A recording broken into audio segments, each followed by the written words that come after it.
Back in 2012, a friend said, "Why do you want to manifest a partner so badly?"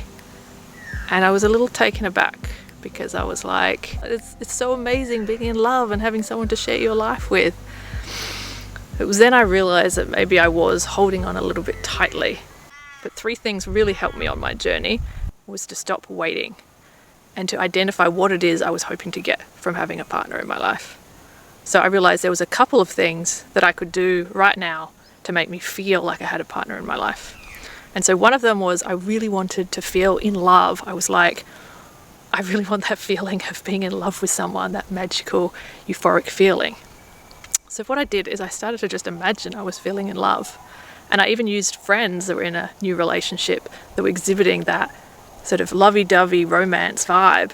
And what I'd do, instead of feeling jealous that they had it and I didn't, I would enjoy being around them and actually sort of look forward to seeing them. And I'd even kind of suck in their energy, like pretend that we weren't separate and that I could feel what they were feeling. So I'd sort of go suck in that sort of romance in love feeling. And it actually worked. It actually helped me feel like I wasn't missing out on that thing. It helped me feel like, well, I can actually just create that feeling in my body. I don't really need a partner in order to feel in love. The second thing was I felt like I had to have a partner in my life in order to be of purpose, to have a purposeful work. I was in a career teaching in a university and I knew I wanted to transition out of that. I wanted to do something more about personal growth and spirituality. And I was big into twin flames at the time. So I really had this kind of belief system that said you cannot create your life purpose without that special someone, that there's some special thing that we were meant to do together. And so I put sort of that part of my life on hold. So I felt like I couldn't move forward until I actually had him in my life. So something that really helped me was I actually started my own business. So I started to make movements towards something that felt more purposeful for me without waiting for him to come along.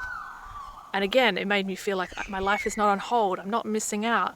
Not having that partner in my life wasn't actually feeling like it was such a big empty gap. The second thing I did was to look at how can I reduce my scarcity mindset around this. And I had a lot of scarcity. I had a lot of evidence. I'd look around me in my dating life and in my friends' dating life and I'd see all the reasons why it was going to be really, really, really, really, really, really hard for me to attract a partner. And so I had multiple scarcity stories running on my head. And whenever I heard someone say something or saw something, I would just use that to confirm my scarcity. And so it created that urgency and that panic. So of course I felt attached. Of course I felt like, wow, I really need to get this partner quickly because otherwise it's never going to happen. So you really need to look at what those scarcity stories you're creating are, because your brain is designed to automatically find evidence. So for me, I had some time scarcity. I felt like, I was over 35, like I wasn't going to meet someone. It was going to be so much harder for me. I was also living in Bali at the time, and I had this scarcity story. There's not enough men here. There's not enough men that want a relationship. There's not enough men that are emotionally available to me. And so I was looking at my environment and just saying there's just not enough opportunities. So I was constantly gathering information that made me feel kind of desperate and anxious. And really a big part of being so attached to your manifestation is that there is that component in yourself, that part that doesn't actually believe it's ever going to happen. And that's the reason why you have to attach. Because if you really believed it was going to happen, if you knew it in every cell of your body, you wouldn't be attached. You'd be relaxed. You'd be like, I'm going to see how life unfolds, because there'd just be that underlying feeling of certainty that things are going to unfold in my favor. So once I realized that I was actually running all these scarcity stories that were making me feeling more and more attached, what I did is I lent in deliberately to an abundance story. So for me, it was like, I only need one. So even if my brain was seeing there were plenty of reasons to look around at the men in my life and in my environment and just say, well, there's not a lot out there, I would just keep reminding myself, it doesn't matter. I only need one.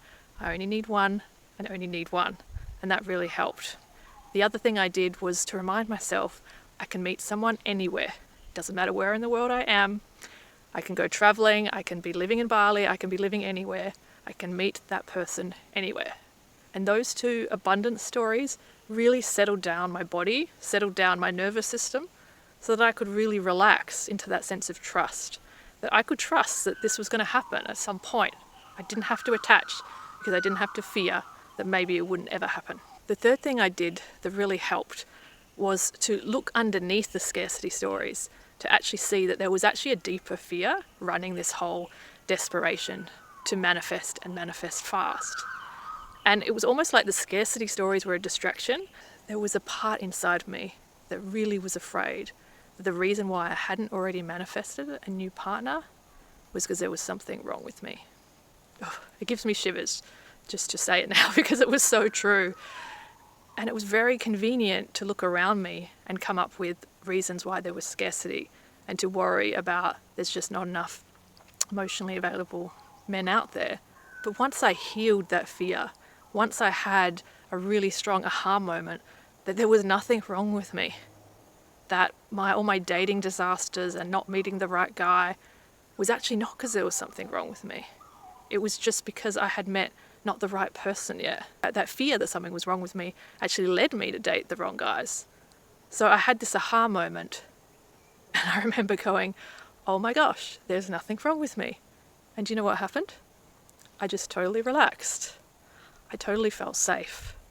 I felt safe to go out in the world, to date, to say yes, to say no, to pick the right people.